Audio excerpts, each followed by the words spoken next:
Thought a lot about fear over the past couple of years. The past maybe actually 4 or 5 years. I remember reading a lot about the brainstem and how our fight or flight or freeze response happens when we fear, and that it comes from the brainstem, which is more like toward your neck than the normal part of your brain, and how we make cognitive decisions, like rational decisions with our brain, but we make fear-based decisions from our brainstem.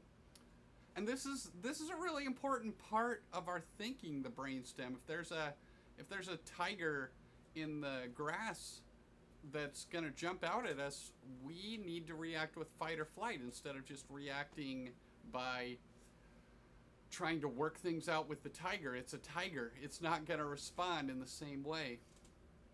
And I fear that we make these kind of decisions out of our brainstem, out of our neck, during scary times like COVID, like a very tense election process, like a time in which there are difficult questions about race.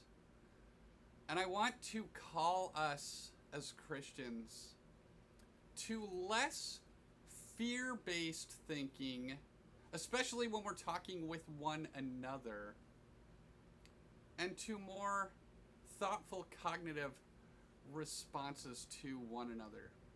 And that might involve slowing down, pulling back, and not responding immediately to our brothers and sisters, especially online. In the Bible, it says that perfect love casts out fear. The love of God, a perfect love, casts out our fear. And our fear-based responses down here in the brainstem, those fight or flight responses, a perfect love for others, the love that God has for us, if we have that for others, we're going to respond to them not from here, but from here and from our hearts. And so I'd call us during this time, during this difficult election time, to seek after that perfect love, the love that God has for us, and also to seek to show that perfect love to one another. Perfect love casts out fear. May we have that perfect love for our neighbors, for our friends, for our siblings in Christ.